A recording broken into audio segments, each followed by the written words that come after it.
70 పైబడిన వయసులోనూ super star Rajinikanth ఎంతో ఉత్సాహంగా ఉన్నారు. ఆయన వరుస సినిమాల్లో నటిస్తూ పెద్ద తెరనైతే ఏలుతున్నారు. ఇప్పటికీ 100 కోట్ల పైగా పారితోషికం అందుకునే హీరోగా రజనీ గుర్తింపు దేశంలో ఎక్కడా తగ్గలేదు. లోకేష్ కనకరాజ్ కూలీ తర్వాత జైలర్ 2లోనూ ఆయన నటిస్తున్నారు.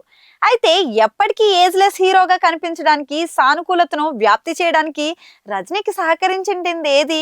ఆ రహస్యం ఏమిటో తెలుసుకోవడానికి కోట్లాదిగా ఉన్న అభిమానులందరూ కోరుకుంటున్నారు.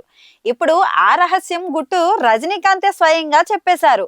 ఆయన ఈ వయసులో కూడా ఎలాంటి ఆందోళనలు లేకుండా ప్రశాంతంగా ఉండటం ద్వారా ఆరోగ్యంగా ఉన్నారు. దానికి కారణం గురువు సమక్షంలో ధ్యానం, క్రియాయోగాను అనుసరించడం. అయితే క్రియాయోగా అంత సులువేమీ కాదు. అది నేర్చుకునేందుకు తనకు సుమారుగా 10 నుంచి 12 సంవత్సరాలు పట్టిందని రజనీకాంత్ అన్నారు. తను ఎన్నిసార్లు ప్రయత్నించినా ఆశించింది సాధించలేకపోయానని, ఆరంభం ప్రశాంతత రాలేదని, ఫలితం దక్కలేదని రజనీ అయితే అన్నారు. 10 సంవత్సరాల తర్వాత మాత్రమే నేను దానిని ఆస్వాదిస్తున్నానని తెలిపారు. 2002లో ప్రారంభించిన క్రియాయోగా ఇన్నేళ్ల తర్వాత వర్కౌట్ అవుతుందని రజనీ చెప్పడం అందరినీ ఆశ్చర్యపరిచింది. రజనీకాంత్ ప్రతి సంవత్సరం రాంచీలోని వైఎస్ఎస్ ఆశ్రమాన్ని సందర్శిస్తానని అన్నారు.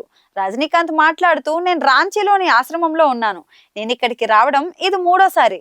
నేను 2002లో మొదటిసారి ఇక్కడికి వచ్చాను అని తెలిపారు. గురువు కృప వలన నాకు ఇక్కడ 2 రోజులు గడిపి ఆశ్రమాన్ని చూసే అవకాశం అయితే లభించింది.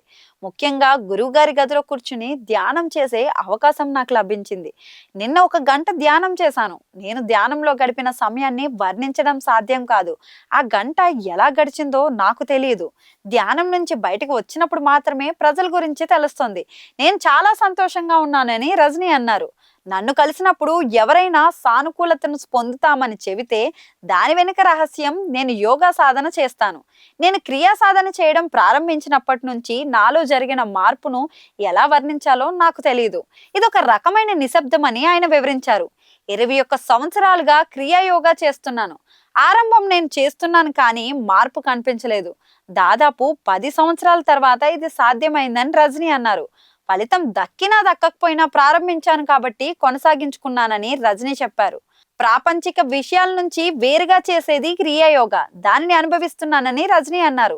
ప్రయత్నం చేయకుండానే అన్ని వాటంతట అవే జరుగుతాయి అని ఆయన దాన్ని ప్రయోజనాలను అయితే వివరించారు. ఎక్కడైనా గురువులు ఒక్కసారి మన చెయ్యి పట్టుకుంటే మనం విడిచిపెట్టినా కానీ వాళ్ళు వదలరు. వారు మనల్ని తమతో పాటు తీసుకెళ్తారు. క్రియాశక్తి దాని గురించి తెలిసిన వారికి ఇదంతా తెలుసు. తెలియని వారికి ఇదొక రహస్య సాంకేతిక అని రజనీకాంత్ అయితే అన్నారు. ఇది తెలిసిన వాళ్ళు చాలా అదృష్టవంతులు. ఇది తరతరాలుగా కొనసాగే బంధం. మీరు క్రియ చేసినప్పుడు మాత్రమే దాని ప్రభావం మీకు తెలుస్తుందని అన్నారు. ప్రతి ఏటా తాను ఆశ్రమాన్ని సందర్శిస్తానని రజనీ ఈ సందర్భంగా అయితే చెప్పారు.